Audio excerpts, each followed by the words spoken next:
Assalamualaikum warahmatullahi wabarakatuh. Saya Wilayah Kamaya. Saya akan menjelaskan sedikit tentang Omnibus Law dan regulasi investasi penanaman modal dalam Undang-Undang Omnibus Law.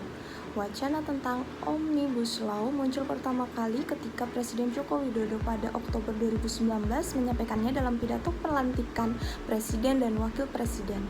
Omnibus Law yang diwacanakan sangat berkaitan tentang kegiatan-kegiatan ekonomi Indonesia, diantaranya Undang-Undang Perpajakan, Cipta Lapangan Kerja, dan Pemberdayaan UMKM. Omnibus Law di Amerika Serikat sering dipakai sebagai undang-undang lintas sektor. Omnibus Law di bidang investasi hadir untuk memudahkan para investor.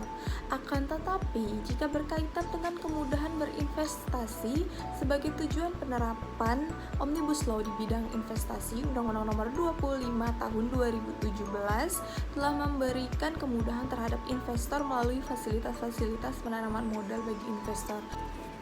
Di Indonesia sudah memberikan kemudahan terhadap investor tanpa harus adanya Omnibus Law, karena Indonesia telah memasukkan asas The Most Favored Nation Principles dari GATT serta prinsip keterbukaan dalam bidang investasi ke dalam Undang-Undang Penanaman Modal. Hal ini ditegaskan dalam pasal 3 ayat 1 huruf D yang menyatakan bahwa perlakuan yang sama dan tidak membedakan asal negara terhadap investor. Berbicara tentang kemudahan bagi investor dalam bidang usaha, pasal 12 ayat 1 Undang-Undang Nomor 25 2007, investor diberikan kemudahan untuk berinvestasi pada semua bidang usaha atau jenis usaha terbuka bagi kegiatan penanaman modal kecuali bidang usaha atau jenis usaha yang dinyatakan tertutup dan terbuka dengan persyaratannya.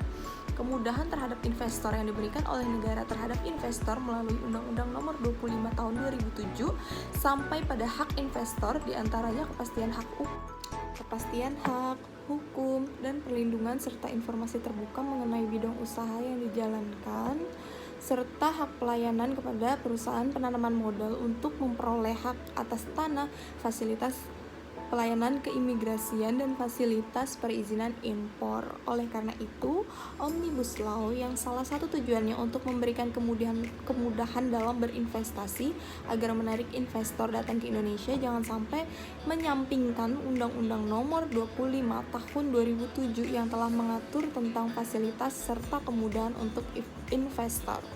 Omnibus Law jangan sampai memudahkan investor tetapi tidak memikirkan perekonomian dan pendapatan negara, sebab berbicara tentang pengurangan pajak dan sebagainya telah diatur sangat jelas dalam Undang-Undang Penanaman Modal walaupun itu bersyarat. Sekian dari saya Wilayah Kamaya. Kurang lebihnya mohon dimaafkan. Wabillahi taufiq wal hidayah. Wassalamualaikum warahmatullahi wabarakatuh.